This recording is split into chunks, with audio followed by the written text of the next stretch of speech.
अजीज़ दोस्तों, इस्लाम जो है वो तन्हाई और तजर्रुद की ज़िंदगी का कायल नहीं है। इस्लाम बेहतरीन आइली और मुआशरती ज़िंदगी की बात करता है। हुकूक से भाग कर निकाह न करना, घर न बसाना, बुज़दिली दिखाना, दीन इसका कायल नहीं है। बल्कि नबी रहमत सल्लल्लाहु ताला अलैहि वसल्लम ने निकाह फरमाए, हुजूर की औलाद पाक हुई। सरकार के काशाना नूर के दामन से फूटती ज़ियाओं से हर शख्स अपने अपने घर को, अपने निजी और ज़ाती मामलात को तरतीब और मुज़य्यन कर सकता है। हमारे यहाँ ये होता है कि बहुत सारे लोग बड़े बासलाहियत होते हैं, उनकी फ़िक्र भी बड़ी ताज़ा होती है, सोच भी बड़ी बुलंद होती है, बहुत सारा काम करने की और बहुत सारी खिदमत सर अंजाम देने की उनके अंदर सलाहियत होती है, लेकिन बेचारे अपने घर के अंदर बड़े परेशान होते हैं। घर के मसाइल, घर के हालात, निजी ज़िंदगी को दरपेश परेशानियाँ उनको इतना कमज़ोर कर देती हैं कि कुछ भी नहीं कर पाते। मैंने देखा है बड़ा बासलाहियत नौजवान होता है, उसकी सोच में बड़ा वलवला और लफ्ज़ों में बड़ी ताजगी होती है और फ़िक्र बड़ी बावजू होती है, लेकिन वही भाइयों के झगड़े, वही बीवी और अहलिया का फसाद, वही छोटे मोटे मसाइल वो पूरी तौर पर जहन पर सवार हो जाते हैं। इंसान कुछ कर नहीं सकता। जाने किस उम्र में जाएगी ये आदत मेरी, रूठना उससे तो औरों से उलझते फिरना। इंसान के जहन पे कुछ और सवार होता है। वो हज़रत सदरुल शरिया रहमतुल्लाह अलैह तलकीन करते थे अपने शागिर्दों को कि अगर तुम घर से नाराज़ हो तो क्लास में ना पढ़ाने के लिए ना बैठा करना। ऐसा ना हो कि वो गुस्सा किसी का हो, निकल बेचारे तालिब इल्मों पे जाए। आप जब ज़हनी तौर पर घर के मसाइल का बहुत ज़्यादा शिकार हो जाते हैं तो आप आजमाइश में आ जाते हैं। अल्लाह ताला ने कुरान मजीद में अहले ईमान से ये कहा है कि या अय्युहल्लज़ीना आमनू कू अनफुसकुम व अहलीकुम नारा, ऐ ईमान वालों खुद भी दोज़ख से बचो और अपने घर वालों को भी बचाओ। हज़रत उमर फ़ारूक रदी अल्लाह ताला अन्हु ने इस आया मुबारका के नुज़ूल के मौके पर नबी करीम अलैहिस्सलाम की खिदमत में अर्ज़ किया था, या रसूल अल्लाह सल्लल्लाहु अलैहि वसल्लम इसका क्या माना। तो हुजूर फरमाने लगे, जिन चीज़ों का रब रसूल तुम्हें हुक्म देते हैं तुम अपने घर वालों को भी उनका हुक्म दो, और जिन चीज़ों से अल्लाह रसूल तुम्हें रोकते हैं अपने अहले खाना को भी रोको। माना क्या है, अपनी भी तरबियत करो और अपने घर वालों को भी साथ लेकर के चलो। हम ये करते हैं कि हम अपनी बाज़ ज़ाती मामलात में इतने उलझ जाते हैं कि हम घर की तरबियत पर उस तरह से वक्त नहीं देते जिस तरह से कि वक्त देना चाहिए। हम अपनी सोचों से, अपनी फ़िक्रों से बाहर तो एक अच्छा माहौल कायम करना चाहते हैं, लेकिन अपने बच्चों और अहले खाना को उसमें शामिल नहीं करते। आपका ख़ानदान भी अगर उस मिशन का हिस्सा हो जाए जो आपका मिशन है तो आपके लिए आसानी हो जाती है। आपका बहुत सारा काम बट जाता है, तकसीम हो जाता है। अल्लाह के हबीब अलैहिस्सलाम ने ना हमें एक खूबसूरत घर बना के दिखाया है और उस घर की मोहब्बत हम पर ज़रूरी करार दी है। कुल ला अस्अलुकुम अलैहि अजरन इल्लल मवद्दत फिल कुर्बा, फरमाया महबूब इनसे फरमा दें कि मैं तबलीग दीन पर तुमसे कोई अजर नहीं मांगता, हाँ अगर कुछ करना है तो मेरे अहले बैत से मोहब्बत करना। उसकी एक वजह उलमा ने ये लिखी है कि अगर हुजूर के काशाना नूर से प्यार करोगे ना, हुजूर के अहले बैत से मोहब्बत करोगे तो तुम्हें पता चलेगा उन्होंने जिंदगी कैसे गुजारी है। तुमने अपने घर को उस तरह तश्कील देना है जो तरीका रसूल पाक अलैहिस्सलाम ने हमें दिया। हम भला अपना घर कैसे बनाते हैं? हम चाहते हैं सारी सहूलियात सिमट कर मेरे आंगन में आ जाए, हर किस्म की आसाइशें, हर किस्म की आसानियाँ दे दें आप अपने बच्चों को, सारी आसानी। मना नहीं है अगर आपके पास जायज़ पैसे हैं, लेकिन उसका आप नुकसान देखेंगे। वो अगर खुद उठ के पानी का गिलास नहीं पीते तो आपको भी कभी नहीं देंगे। अगर उनकी ज़िंदगी इतनी सुकून वाली, आसानी वाली हो गई है तो आप मत समझें आपका हुक्म वो भाग भाग के माने। आपने उनके लिए बहुत अच्छे तरीके से भी मनसूबाबंदी की होगी तो आपके काम को कभी लेके आगे नहीं चले। नबी पाक अलैहिस्सलाम के अहले बैत का तरीका क्या है? हुजूर ने अपनी औलाद के लिए अल्लाह से दुआ मांगी, अल्लाह के हुजूर दुआ मांगी, ये जामे तिरमिजी में मौजूद है। अल्लाह के हबीब अर्ज करते हैं, अल्लाह एक वक्त रोटी देना और एक वक्त फाका देना। आपको नहीं मिलेगा आज कोई ये वाली दुआ मांगता, लेकिन सियासता में मौजूद है। हुजूर ने अपने लिए, अपनी औलाद के लिए दुआ मांगी, ऐ अल्लाह एक वक्त रोटी दे, एक वक्त फाका दे, और मालिक जब तू रिस्क दे तो मैं तेरा शुक्र अदा करूं, और जब फाका हो तो मैं तेरी बारगाह में इल्तजा करूं।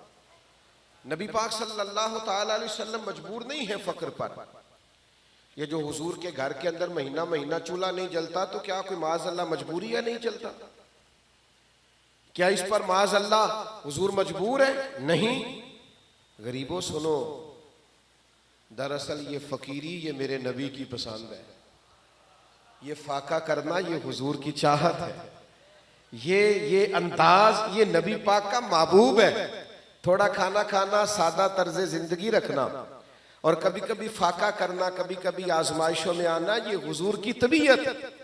और मेरे भाइयों, दौलत अगर बड़ी अच्छी होती तो सबसे ज्यादा सैयदा फातिमा की तिजोरियों में होती, सबसे ज्यादा उस घर में होती। हुजूर तो फरमाते हैं, रब जिससे प्यार करे उसे इस तरह दौलत से बचाता है जिस तरह तुम सर्दियों के बीमार को ठंडे पानी से बचाते हो। अल्लाह तो बचाता है कि इस पर दुनियादारी का गलबा ना हो। हम सिर्फ सुख तलाश करके, मैं मना नहीं कर रहा, नबी करीम अलैहिस्सलाम ने इरशाद फरमाया, अगर अल्लाह तुम्हें वुसअत दे तो अपने घर वालों को दो, जायज पैसे हैं तो मना नहीं, लेकिन आप उन्हें इस तरह से सहूलियात का आदी ना करें जिस घर में बहुत सहूलियात आ जाती हैं उसमें 2-3 बीमारियां आती हैं। एक तो एंजाइटी, डिप्रेशन, तनाव, और फिर हजरत उमर फरमाया करते थे, जहां पैसा आता है वहां फितना भी आता है, वहां दौड़ भी लगती, जहां सादगी होती है वहां वो वाली मामलात नहीं होते, लेकिन दौड़ लगती, आजमाइशें।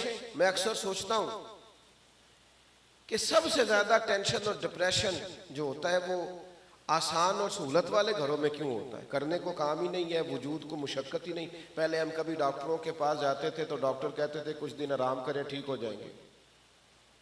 अब जो भी डॉक्टर के पास जाता है, डॉक्टर उसे कहता है कोई काम करें, ठीक हो जाएंगे। सवेरे सैर करें आधा पौना घंटा, दोपहर को थोड़ा निकला कर, आपके वजूद को वर्जिश की जरूरत, यानी आप सहल पसंद है, आराम बड़ा करते हैं, कुछ मुशक्कत करें ताकि आपकी सेहत ठीक हो। हालात बदल गए, कोई काम करने को तैयार नहीं। देखिए ये कैसी जिंदगी है रसूल करीम के खानदान की। कोई दुनिया में इतना गरीब इस मजमे में बैठा है? वैसे तो हर दूसरे आदमी का दावा है ना, मैं बड़ा गरीब हूं, और लोग रो रो के दिखाते हैं, और गुर्बत है भी, इनकार भी नहीं, लेकिन क्या कोई इतना गरीब इस महफिल में बैठा है जिसकी बेटी इतना काम करती हो कि हाथों पे छाले पड़ जाए, मुशक्कत के साथ उसके हाथों पे निशान पड़ जाए? है कोई इतना गरीब बैठा? बिला मिसालो बिला तशबीह, सिर्फ समझाने के लिए अर्ज करता हूं, कायनात की सबसे शानों वाली बेटी सैयदा फातिमा रदी अल्लाह ताला अन्हा तो इतना काम करती थी कि हाथों पे छाले पड़ जाते थे। वो तो चक्की पीसती थी, आटा गूंथती थी, घर के अंदर सारे काम काज करती थी, लेपा पोती कर सब ड्यूटियां करती थी। आज क्या करते हैं हमारे बच्चे? किस बात के दुख हैं? हर तीसरे आदमी की बेटी ससुराल में दुखी है। मसलन क्या है उसे? सिर्फ ये है कि हमारा मिजाज इस तरह का है कि हम सहल पसंद है, हम बैठे हुए। मुझे एक दोस्त कहने लगे, पीरों के बच्चे कोई इनकलाब में शामिल क्यों नहीं होते? मैंने कहा वो कैसे शामिल होंगे जिनके टिश्यू भी कोई और उठाता है, इतने वजनी लगते हैं, जूते 2 बंदे उठाते हैं, गाड़ी का दरवाजा कोई खोलता है कोई बंद करता है। आप इनसे तवक्को करेंगे जिनको धूप बहुत ज्यादा लगती है, इन्होंने हर जगह 4-4 एसी लगा रखे हैं, ये इनकलाब बर्पा करेंगे? ये तो बेचारे सहम जाएंगे, डर जाएंगे। इनकलाब वो लोग बर्पा करते हैं जो सैयदना फारूक आजम की तरह अगर नींद सख्त आ जाए तो जमीन पे रोड़े भी बिछे हों तो वहां भी पत्थर का तकिया, मिट्टी का तकिया बना के आराम करने लगते हैं। आपको मुशक्कतों की आदत ही नहीं, आपका मिजाज ही नहीं, आपकी तबीयत ही नहीं, आप थोड़ा सफर ही नहीं कर पाते, आप कोई तकलीफ सहने के आदी नहीं है। तो सबसे पहले तो अल्लाह के रसूल अलैहिस्सलाम ने अपने खानदान को, अपने घर को हुजूर ने मुशक्कत का आदी किया। उनको वो वाली आसानियां सहूलियात नहीं दी, बल्कि उस वक्त जब बड़ी वुसअत आ गई, जब हजारों दिनार माले गनीमत में लोगों को मिलने लगे, उस वक्त भी बुखारी में हदीस मौजूद है, हजरत हंस बिन मालिक फरमाते हैं असर की नमाज पढ़ के अल्लाह के रसूल इतनी तेजी से घर गए कि ये मंजर पहले कभी नहीं देखा था। हम बड़े हैरान थे कि मसलन क्या हो गया, ना कोई पैगाम आया है, ना किसी ने आके कुछ कहा, इतनी तेजी से हुजूर तशरीफ ले गए। और कुछ ही देर के बाद करीम वापस भी आ गए। तो दुनिया में सबसे ज्यादा जो माहिर नफ्सियात हैं वो मदीने वाले महबूब हैं। जो जहन की सतह पर सवाल कभी पैदा हो सकता है ना, और सदियों बाद पैदा हो सकता है, उसका जवाब भी हुजूर ने पहले इरशाद फरमाया। दीन क्या करता है, आपको इंशराह सद्र देता है। जो बहुत सारे लोग माज़अल्लाह खुदकुशी की तरफ रगबत करते हैं, डिप्रेशन है, एंजाइटी, दीन नहीं पड़ा हुआ। हम जब मदारस में पढ़ते हैं ना, तो हमारे साथीज़ा, मैं कोई मुश्किल बात नहीं करना चाहता, लेकिन जो लोग थोड़ा बहुत दीनी तदरीस से वाबस्ता है, हमारे साथीज़ा ने काम करते हैं, वो इबारत पढ़ते हैं तो कैसे इस इबारत पर ये एतराज़ वारिद होता है। वो पहले खुद एतराज़ करते हैं, फिर खुद जवाब देते हैं, खुद सवाल और खुद, यानी जो कभी किसी शागिर्द के ज़हन में बात उठनी है उसको आज तैयारी करा के भेजो। आज दीन क्या करता है, आपकी तसल्ली कराता है, आपकी ज़हनी आसूदगी का बायस बनता है, आपकी नफ्सियात में कोई चीज़ ऐसी नहीं रहती फिर जो आपको परेशान करे। तो अल्लाह के रसूल सल्लल्लाहु ताला अलैहि वसल्लम ना नफ्सियात बड़े करीब से महबूब समझते थे, क्योंकि अल्लाह ने मखलूक का रसूल बनाया हुजूर। तो सरकार वापस आ गए। अब लोगों के ज़हनों पर सवाल उभरा हुआ था कि हुजूर इतनी तेजी से क्यों गए। तो महबूब फरमाने लगे, तुम सोच रहे होगे मैं इतनी तेजी से गया और इतनी तेजी से क्यों आया, और पहले कभी ऐसा नहीं हुआ। या रसूलल्लाह बिल्कुल सोच रहे। तो महबूब फरमाने लगे, घर में ना कुछ सोना आया था तो मैंने सारा बांट दिया। तो नमाज पढ़ी तो मुझे ख्याल आया एक डली, एक टुकड़ा सोने का पड़ा हुआ है। तो मैंने कहा कहीं देर ना हो जाए, फौरन वो भी जाके अल्लाह के रास्ते में खैरात कर। माल पड़ा नहीं रहने देना चाहता। आप सुन्नत और शरीयत के इस जाविये के अंदाज में जरा अपने घर को मुरतब करके तो देखें। वो जी लोग फख्र से बताते हैं, वो कहते हैं जी मैं ना जी वो घर में कल मर्जी की चीज नहीं पकी हुई थी तो मेरे बच्चे ने मोबाइल तोड़ दिया। तो मैंने कहा ये फख्र वाली बात है, ये आप बड़ा जौक से सुना रहे हैं कि मैंने बड़ा लाडला रखा हुआ है, तो जी जिंदगी में मुशक्कत आ गई तो क्या करेगा, खुदा ना खास्ता कभी फाके आ गए तो क्या करे। ये नाज के साथ आप सुना रहे। हमारे एक दोस्त है, चले ये बात दिल लगी वाली भी है और समझने वाली भी है। वो कहते हैं मेरा बच्चा कुछ सब्जियां नहीं खाता। अब वो कहता है ना मैंने नहीं खानी, तो उसकी अम्मा 500 देती है, बेटा बाहर से खा ले।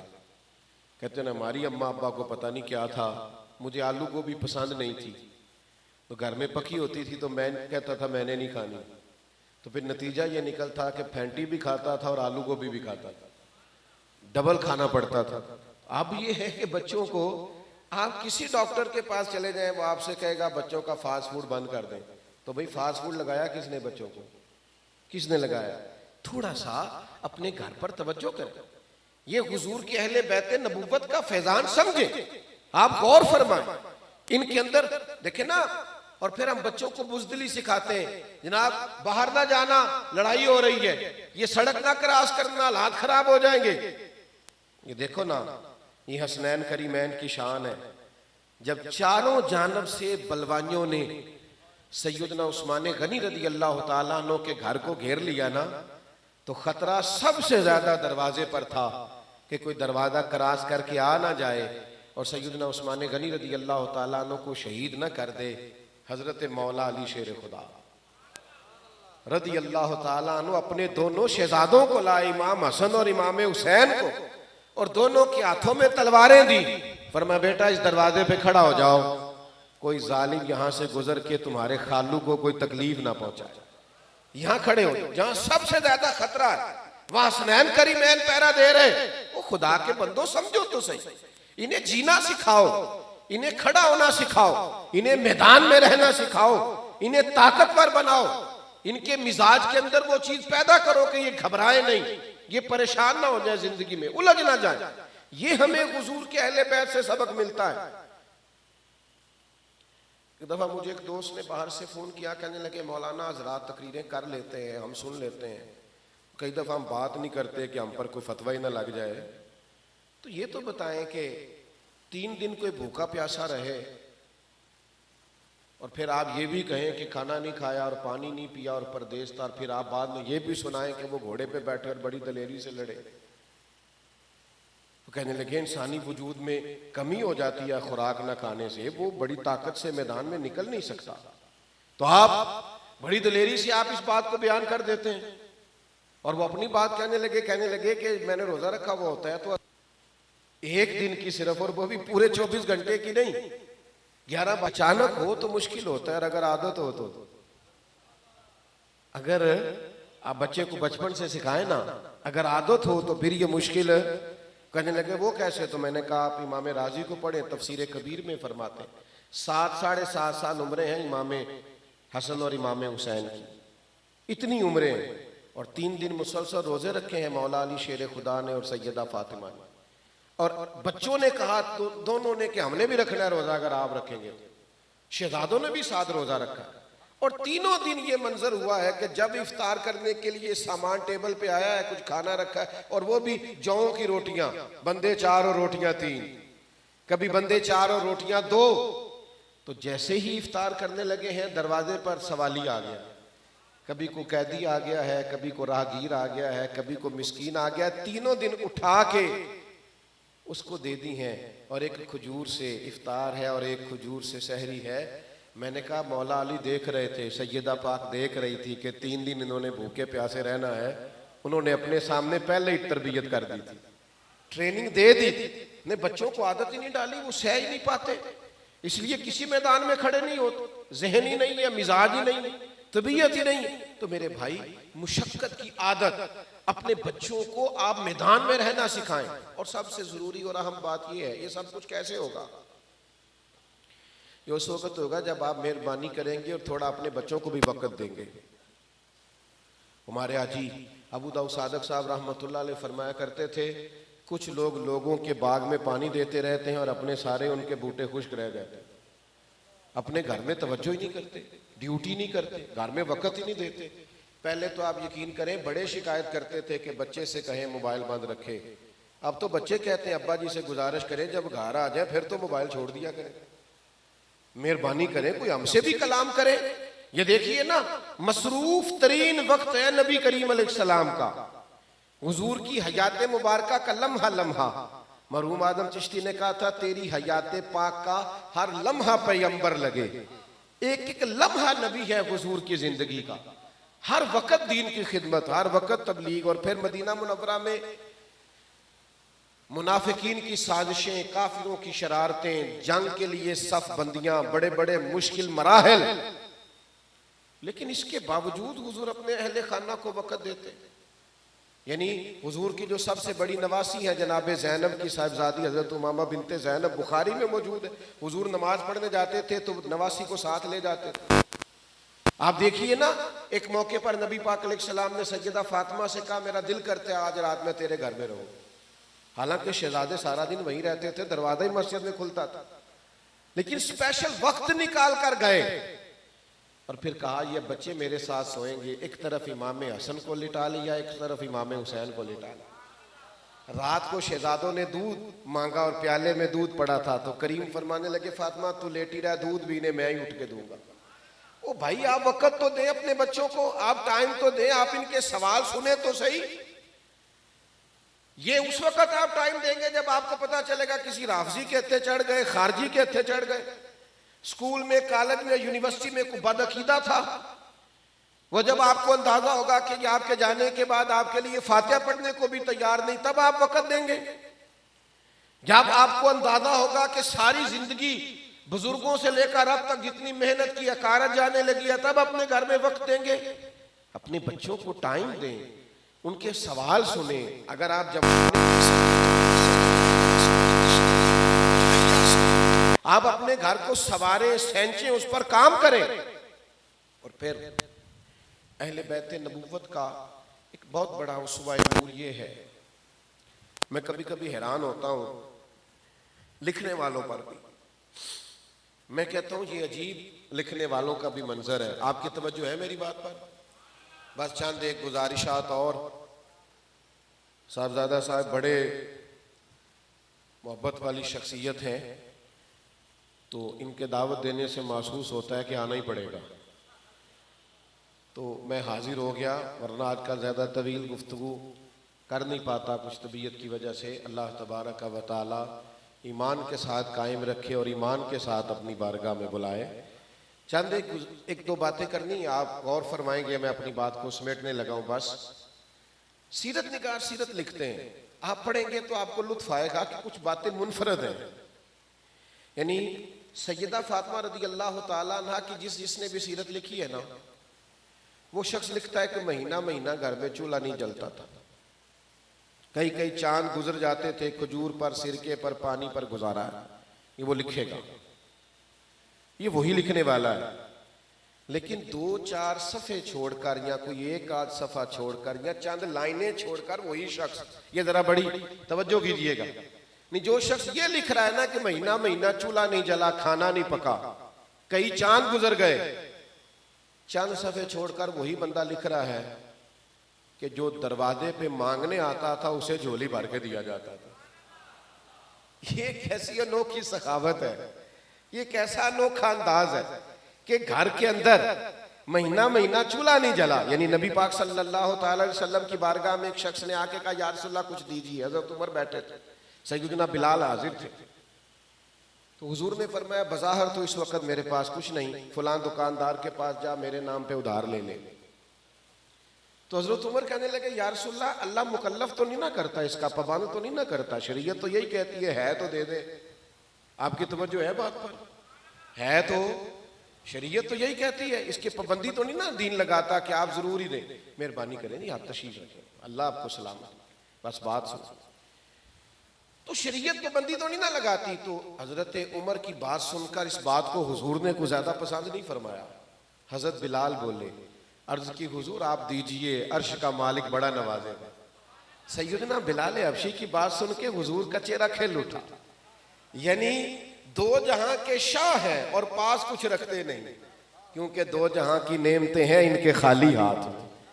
नबी पाक अलैहिस्सलाम अता करते, यही उसवा अहले बैत है कि बज़ाहिर घर में खाने को कुछ नहीं, लेकिन जब कोई आया है तो झोली भर के अता किया। ये अपने बच्चों को सिखाएं, उनमें एसार की आदत हो। आप यकीन करें, हमने ऐसे घरों के बच्चे देखे, स्कूल में, कॉलेज में, मदरसे में, यूनिवर्सिटी में, आज के इस गए गुजरे दौर में भी जो बच्चे कहते हैं यार ये हमारा फला क्लास फेलो फीस नहीं दे सकता, तो हम सारे मिलके फीस ना अदा कर दें। ये किताबें खरीदने की पोजीशन में नहीं है, कहीं इदारा छोड़ ना जाए तो हम इसकी मदद ना करें। हम जब ये एसार का जज्बा अपने बच्चों को सिखाने में कामयाब हो जाएंगे, आपको पता है सखावत के लिए दौलत की नहीं दिल की जरूरत होती है। ये कुछ शायराना बात नहीं, कुतुब हदीस में पूरा बाब है कि बंदा गनी दिल का होता है, गिना का ताल्लुक दिल से है। इसलिए दरवेश कहते हैं माला वाले सखी नहीं होंगे, ते सखियां कोल माल नहीं होता। हाँ इत्थे उथे दोवी जहानी, सखी कंगाल नहीं होता, उसमें कहीं उसको नुकसान भी नहीं होता, वो कंगाल भी नहीं होता, ये भी समझ ले अच्छी तरह। दाता साहब ने लिखा है कि इमाम हुसैन के कुर्ते पर जगह जगह पेबंद लगे हुए थे, लेकिन एक साइल दरवाजे पे आया, उसने आके कहा हुजूर कुछ दीजिए। तो इमाम अली मकाम फरमाने लगे, यार बज़ाहिर तो मेरे पास इस वक्त कुछ मौजूद नहीं, थोड़ा इंतजार नहीं करता।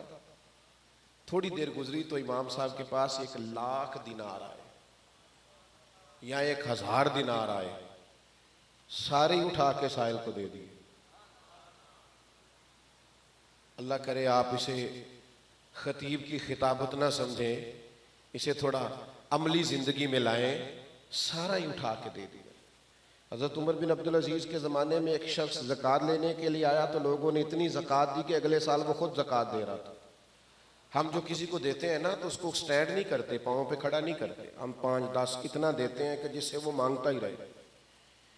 किसी गरीब को आप देखें, सूरत हाल का पता करें, अगर वाकई वो जरूरतमंद है तो आप उसके साथ इस तरह से खड़े हो कि मांगना छोड़ जाए। अब वो कहीं स्टैंड हो जाए, वो कोई काम करने लग जाए। हमने भिखारियों को भिखारी ही बनाया है। वो एक साहब मुझे एक दफा कहने लगे, ये हमारे पास मुलाजिम है, इनके वालिद भी यहाँ काम करते थे मेरे वालिद के पास, और उनके वालिद, इनके दादा भी हमारे दादा के पास काम करते थे। तो मैं बड़ा मुस्कुराया, मैं कहना दी जान छड़ दो, इन्होंने अपना भी कुछ करन दो, इनको काम क्यों नहीं शुरू करा के दिया आप?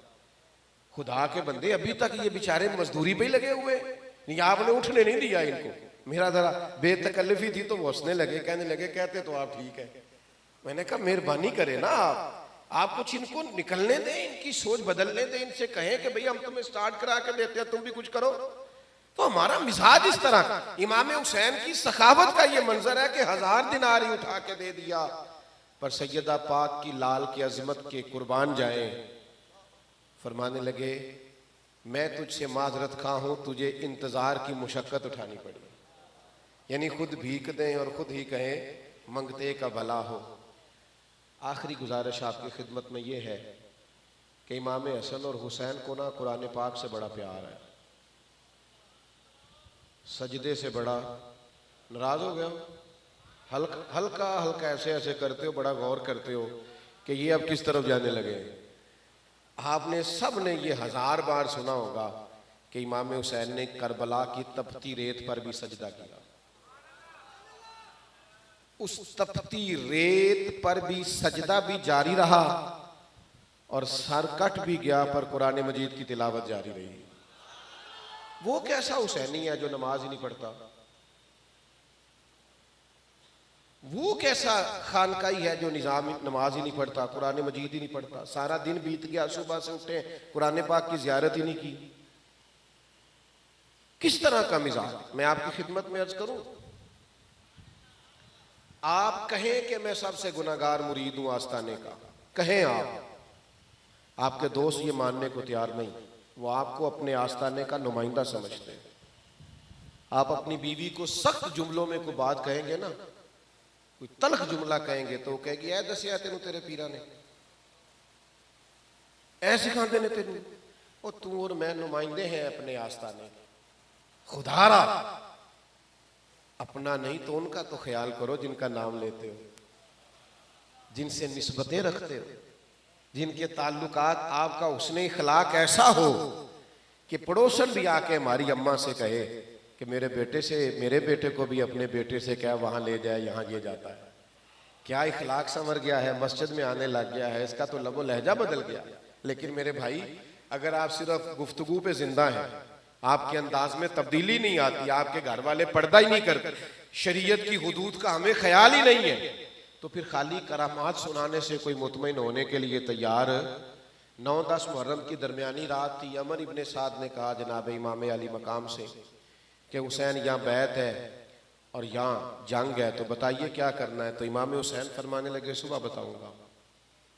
हजरत अब्बास हाजिर बारगाह हुए, अर्ज गुजार हुए, भैया हमें पता तो है सुबह क्या फैसला होना है। तो ये बड़े अजीब लोग हैं, सोचेंगे पता नहीं हुसैन ने सोचने की मोहलत मांगी है।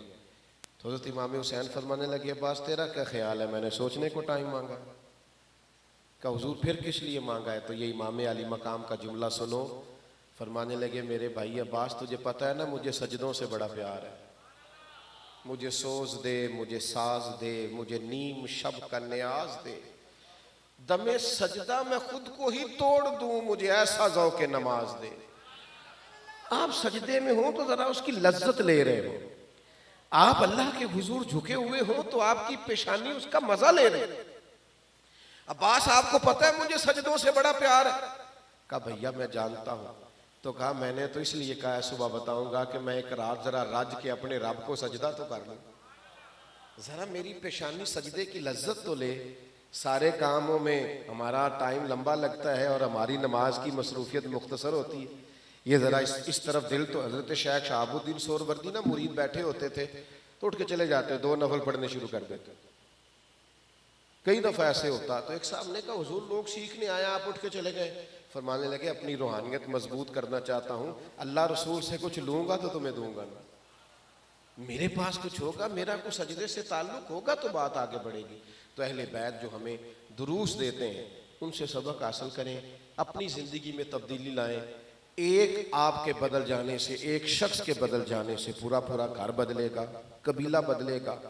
आप इनकलाब को आता दिखाई देंगे माहौल के अंदर। आपके बदलने से आपके दोस्तों की सारी महफिल बदल जाएगी। अल्लाह के हुजूर दुआ करता हूँ इस आस्थाने को अल्लाह ताला हमेशा आबाद व शाद फरमाए। हज़रत साहबज़ादा साहब को, इनके मोमिनीन को, मुताल्लिकीन को अल्लाह ताला बेहतरीन जज़ा अता फरमाए। वमा अलैना इल्लल बलाग।